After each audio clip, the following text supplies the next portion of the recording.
All right, let's get ready for another deep dive. This time, we're going really, really fundamental. We're going to tackle the foundations of natural laws. Yeah, the underlying principles that govern everything in the universe.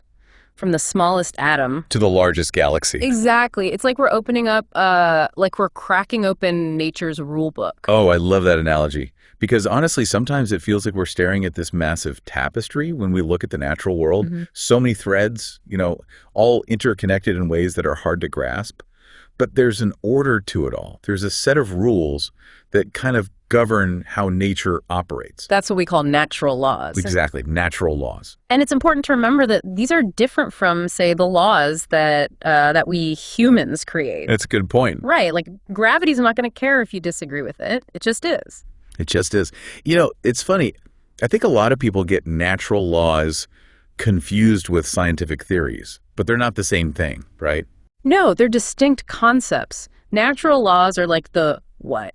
The observed phenomena, the consistent patterns. Like we observe that gravity makes things fall. That's a natural law. Okay. Scientific theories are more like the how. They're the explanations we develop for those patterns. So like Einstein's theory of relativity, which explains how gravity works. Exactly. Through the warping of space-time.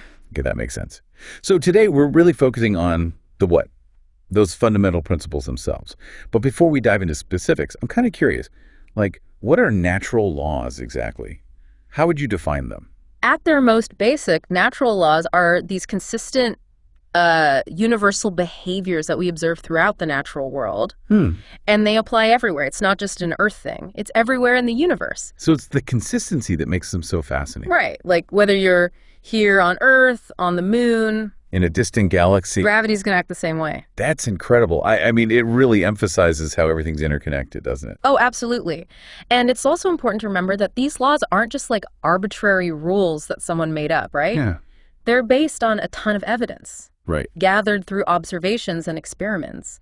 Scientists are constantly testing these laws, refining them, sometimes even overturning them as new evidence emerges. That's a really important point to highlight. Science isn't static. It's always evolving. Yeah. It's like, you're building a house, you might renovate, add some new rooms, but the foundation, those core principles, they still hold strong. Exactly.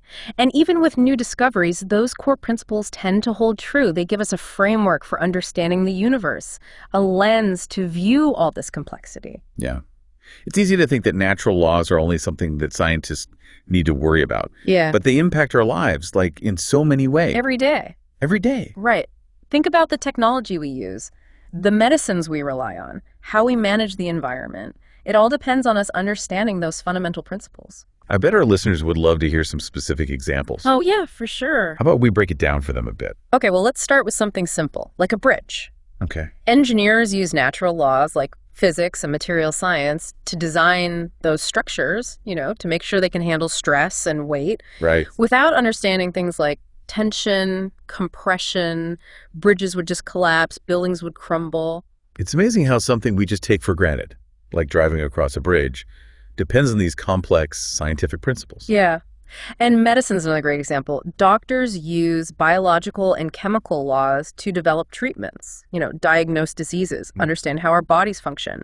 Like, think about the development of vaccines. That relies on understanding the immune system. Right. How it responds to pathogens. So it's almost like nature holds the keys to solving so many of our problems, from building safe structures to, fighting diseases. We just need to learn how to unlock those secrets. Exactly. And one of the most important lessons nature teaches us is this concept of holism, the idea that we can't just understand things in isolation. We've been talking about that, this interconnectedness. Everything's connected like a giant web. Yeah, where each strand affects all the others. So if everything's connected, how does that change how we approach problems? Well, imagine you're trying to understand a forest, but you're only studying individual trees. Right. You'd miss all those intricate relationships. The trees, the animals, the soil, the climate, the whole is greater than the sum of its parts. That's a great analogy. It's like trying to solve a jigsaw puzzle by focusing on individual pieces without seeing the whole picture. Exactly. Take climate change. It's not just about carbon emissions. Right. It's physics, chemistry, biology. even human behavior, Yeah. all intertwined. So we need a holistic approach to tackle complex problems like that. It seems like this interconnectedness, just emphasizes how crucial it is to understand natural laws. Mm-hmm. It's not just about, having all this knowledge. Yeah. It's about understanding how it all fits together. It's like having the user manual for the planet, right? Yeah. The more we understand the rules of the game, the better we can make choices that benefit both ourselves and the natural world. It's fascinating to think that these fundamental principles underpin so much of our world. The tech we create, the way we approach global challenges. It's really incredible. Yeah. And honestly, we've just scratched the surface here. I know. There's so much more to explore when it comes to the foundations of natural laws. Well, on that note, let's keep diving. Yeah. In the next part of our deep dive, we'll dig into specific examples of how grasping these natural principles can lead to, real-world action. I can't wait. There are some really remarkable stories about how humans have used their understanding of natural laws to create amazing solutions. It's going to be fascinating. I'm excited. Welcome back. It's amazing to think about these invisible laws that shape everything around us. I know. Last time, we were talking about nature being like a giant interconnected web. Yeah. And we touched on how understanding those natural laws can be so helpful for, solving these complex problems like climate change. But, I was thinking about it.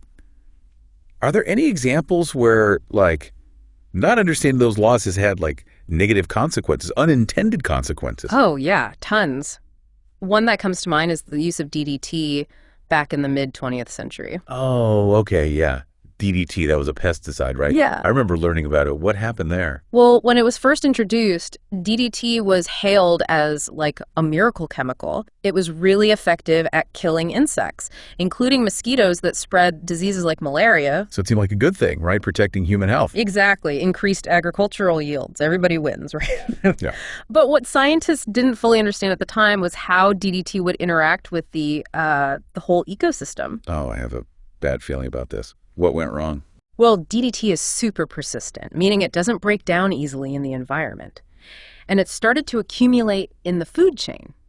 So you would find higher and higher concentrations of DDT in, predators, birds, for instance. So even though it wasn't directly targeting birds, it was still having a huge impact. Exactly. And the consequences were pretty devastating.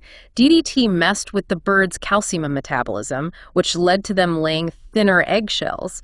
So the eggs would just break during incubation. Oh, no. Yeah.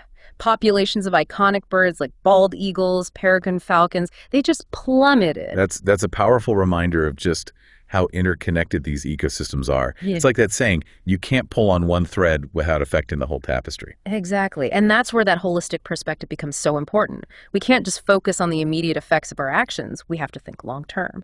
Think about the broader ecological picture. This makes me think about sustainability. It's not just a buzzword. It's about really understanding those natural limits and working within them. Absolutely. So whether we're talking about managing fisheries, forests, or water resources, understanding the carrying capacity of ecosystems is crucial. Okay, carrying capacity. Can you break that down a bit? What exactly does that mean? Sure. Carrying capacity refers to the maximum population size of a species that a particular environment can sustain over time, given things like food, water, habitat, all the available resources. So it's like there's a limit to how much a population can grow before it starts to, deplete its resources. Right. Imagine, a herd of deer in a forest, right? Okay. If the deer population grows too much beyond the carrying capacity of that forest, they're going to overgraze. Not enough food for everyone. And then ultimately the deer population would decline, right? Exactly. It's a natural feedback loop. The environment can only handle so many individuals before those resources become scarce, and you see increased competition, disease, even starvation. Like a natural check and balance system. Yeah. Keeping those populations in check so they don't overshoot and then crash. And understanding those limits, that's what sustainable resource management is all about. If we overfish, right, we can deplete the population of a certain fish so much that it can't recover. The whole fishery collapses. Exactly. It's like trying to take more money out of your bank account than you have. Eventually, you're going to be in trouble. That's a good way to put it. So yeah, natural laws, they set those boundaries, and respecting those boundaries is what keeps those ecosystems healthy and productive over the long term. Okay, so we talked about how not understanding natural laws can lead to some pretty negative outcomes. And we just touched on this idea of carrying capacity and why it's so important for sustainability. But I want to go back to something you mentioned earlier, biomimicry. It seems like that's a perfect example of, the positive side of this, like how we can actually use our knowledge of natural laws to do good. Oh, absolutely. Biomimicry is all about innovation inspired by nature. It's like we look at the designs and processes that already exist in the natural world and use them as inspiration to solve human problems. It's almost like nature has already solved many of the problems we face. Like it's had billions of years of research and development. We just have to pay attention and learn from it. That's exactly it. Nature has had a long time to perfect its designs, through evolution. So if we're looking for more efficient ways to generate energy or stronger materials, more sustainable systems, nature's got the answers. And there are so many amazing examples of biomimicry out there. Like I always think about how engineers studied gecko feet to develop those super strong adhesives that can stick to almost anything. Oh yeah, that's a classic example. It's all about the tiny hairs on their feet. They create these van der Waals forces that allow them to stick to smooth surfaces. And now scientists are using that same principle to develop adhesives for everything from robotics to medical devices. It's like nature has this blueprint for innovation, and we're just starting to figure out how to read it. And biomimicry isn't just about copying nature, right? It's about understanding the principles behind those designs. Like, why do certain shapes work so well? Why are they so efficient or resilient or adaptable? It's like going beyond the what and really digging into the why. Exactly. For example, engineers who design wind turbines have been studying the shape of humpback whale fins. They have these bumpy ridges called tubercles. Oh yeah, they look kind of like a series of bumps running along the edge of the fin. Right, and those tubercles help reduce drag and increase lift. So those whales can maneuver so gracefully, even though they're enormous. So by incorporating those same tubercles into the design of wind turbine blades, we can make them more efficient. Exactly. It's led to wind turbines that generate more energy, but they're also quieter and have less vibration. It's like nature is whispering these secrets to success, and we just have to listen closely. But it's more than just listening, isn't it? We have to understand the language, the underlying principles at play.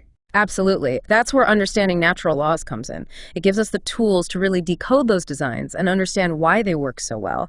And then we can use that knowledge to create new solutions. It's about seeing the world with new eyes, recognizing how everything is connected and appreciating the delicate balance that makes life possible. And maybe, just maybe, using that knowledge to create a more sustainable and harmonious future.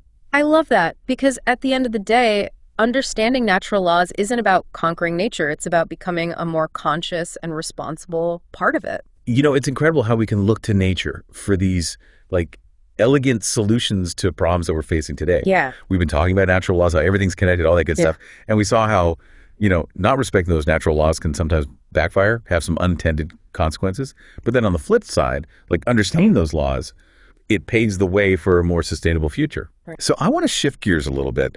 Let's talk about something a bit more visual, like the actual patterns and structures we see all over the natural world. Yeah, it's like nature has its own design language, right? And once you start to notice it, you see these recurring motifs everywhere. Exactly, like spirals, for instance. We see spirals in seashells, in galaxies, even the way vines grow around a trellis. It's like this universal blueprint for growth and efficiency. Is there a reason why that specific pattern, the spiral, shows up in such different places? Well, it's definitely not just random. Spirals are really, really efficient when it comes to packing things tightly, but also allowing for expansion. Okay. Think about a snail shell.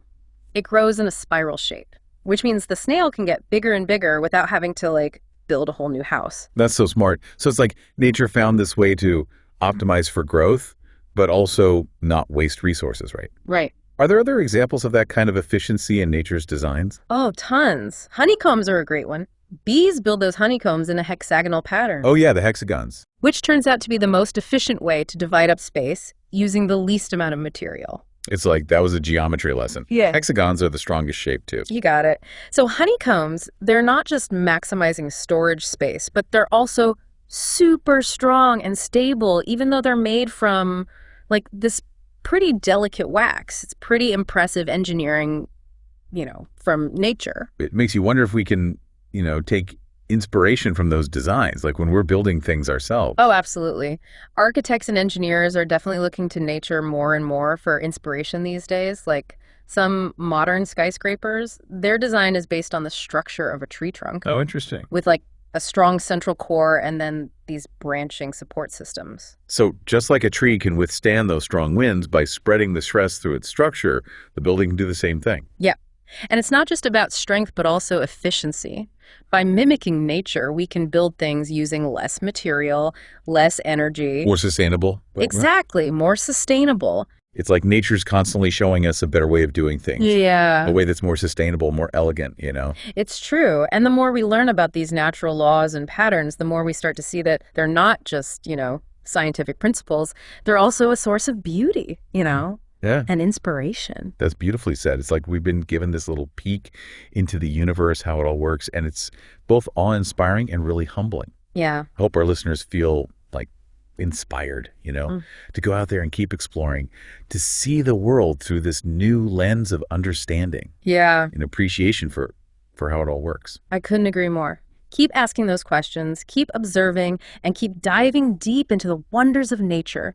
You never know what you might discover. I love it. And on that note, thank you all for joining us for this deep dive into the foundations of natural laws. Until next time, keep exploring, keep learning, and keep those curious minds engaged.